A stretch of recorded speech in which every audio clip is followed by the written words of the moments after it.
በስመ አብ ወወልድ ወመንፈስ ቅዱስ አሐዱ አምላክ አሜን። እስከዚህ ሰዓት በቸርነቱ የጠበቀን የአባቶቻችን አምላክ የሰራዊት ጌታ ልዑል እግዚአብሔር ዛሬም ዘወትርም እስከ ዘላለም ድረስ የተመሰገነ ይሁን። ልጆች እንደምን ሰነበታችሁ? አሜን። በቸርነቱና በምሕረቱ እስከዚህ ሰዓት የጠበቀን የአባቶቻችን አምላክ የሰራዊት ጌታ ስሙ በድጋሚ የተመሰገነ ይሁን። እናታችን ድንግል ማርያም ለእርሷ ምስጋናችን ይድረስልን። እንግዲህ በምዕራፍ 6 የምንመለከተው ደግሞ ንዋያተ ጽሕፈት የሚለውን ለማየት እንሞክራለን። ንዋያተ ጽሕፈት የጽሕፈት መሳሪያዎች ምን እንደሚባሉ እነሱን ለማየት እንሞክራለን። የምዕራፉ ዓላማ ምን ነው ብለን ስንመለከት ተማሪዎች ይህንን ምዕራፍ ሲያጠናቅቁ የጽሕፈት መሳሪያዎች ስም በግዕዝ ምን እንደሚባል ያውቃሉ ማለት ነው።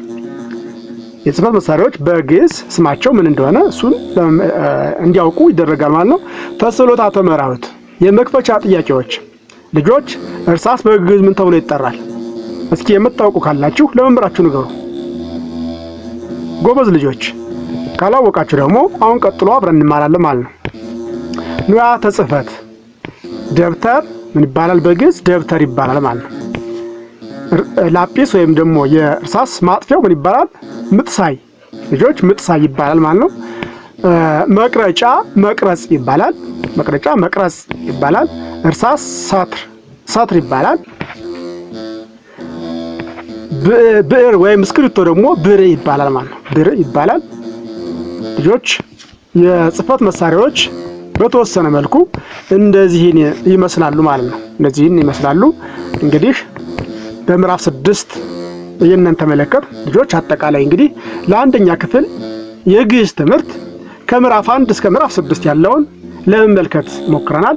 ልጆች የበለጠ እንድታጠኑ ቤተክርስቲያናችሁን ታሪኳን እንድታውቋት፣ ቤተክርስቲያናችሁ ብዙ መዛግብት የተጻፉ ያሏት በግዕዝ ስለሆነ እነዚያን ጥበቦቿን መመርመር እንድትችሉ፣ ጥበቧንም መጠቀም እንድትችሉ፣ የግዕዝ ትምህርትን በሚገባ መማር እንድትችሉ አሳስባችኋለሁ። በሚገባ ልታጠኑ ያስፈልጋችኋል።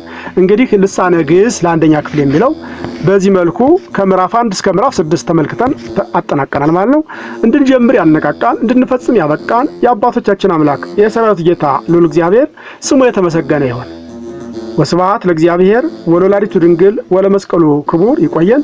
በቀጣይ ደግሞ እግዚአብሔር ቢወድና ቢፈቅድ በሌላ ኮርስ ለአንደኛ ክፍል የተዘጋጁ ኮርሶች መካከል አንዱን ለማየት እንሞክራለን። አምላካችን በቸርነቱ ይጠብቀን። ደህና ሰንብቱ።